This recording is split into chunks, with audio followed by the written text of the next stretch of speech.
slide selanjutnya. Ini tadi ya, di pertama sudah kita sampaikan bahwa ada jenis mikroba yang terkandung di dalam, pupuk bahagia.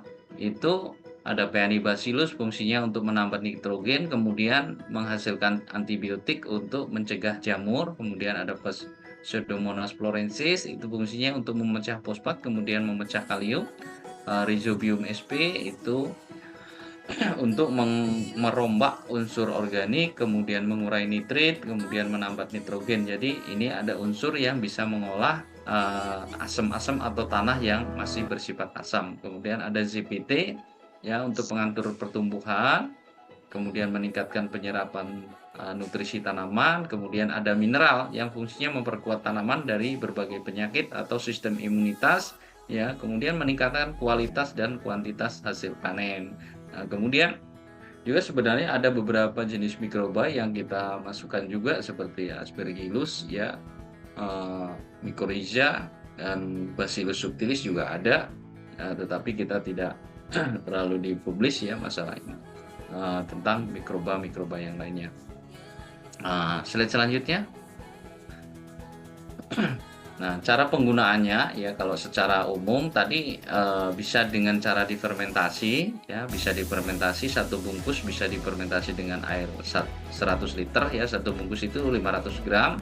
Itu bisa difermentasi dengan air 100 liter kemudian ditambah NPK 2 sampai dengan 5 kilo ini untuk penyemprotan ya, untuk metode penyemprotan, tetapi bisa langsung tadi dengan metode ditanam, dibenamkan, kemudian bisa dengan cara diaduk dengan NPK, kemudian ditebar langsung atau dibuat biopori ya.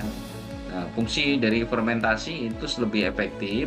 Satu, dia akan lebih memperkaya jumlah mikroba, kemudian dia akan membentuk asam amino dari nitrogennya, kemudian penyesuaian mikroba terhadap lingkungan. Nah, ini makanya ketika pemupukan ini diharapkan kalau dengan metode yang benar ini harus setelah ada hujan ya, setelah ada hujan jadi tanahnya itu cukup basah atau dengan cara disemprot supaya mikrobanya itu mudah untuk berkembang biak dan bekerja. Nah, kalau pada penyemprotan musim kemarau biasanya efeknya itu agak lama karena akan menunggu air dulu atau air hujan dulu.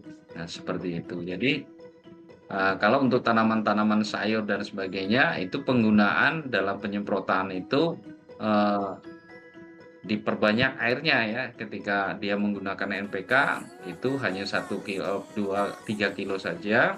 Itu nanti untuk penggunaannya bisa setengah liter ataupun 1 liter dalam penyemprotan.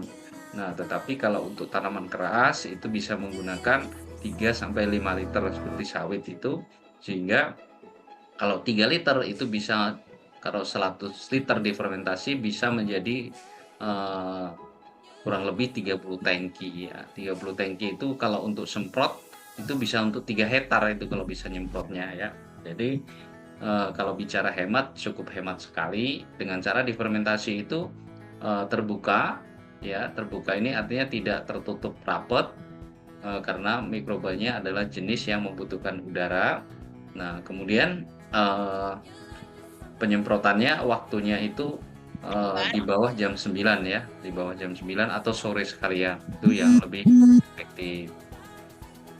Slide selanjutnya, Mbak Yu. Ya, jadi kesimpulannya bahwa pupuk bahagia ini, pupuk organik bahagia ini fungsinya sebagai agensi tanaman ya, jadi sebagai meningkatkan fungsi penyerapan atau agen ya, bukan makanannya. Kemudian sebagai booster atau penguat atau sebagai katalisator. Jadi katalisator itu merubah ya, jadi merubah. Nah, fungsi secara umum bahwa pupuk bahagia ini membenahi dan menyuburkan tanah, kemudian mempercepat proses tumbuh dan berkembang, memaksimalkan penyerapan nutrisi tanaman, kemudian mendegradasi zat berbahaya pada tanaman pada saat dikonsumsi. Sehingga ini juga sangat efektif untuk mengurangi tingkat residu yang ada pada tanaman, terutama tanaman sayur. ya, kemudian meningkatkan kualitas dan kuantitas hasil panen. Jadi demikian penjelasannya.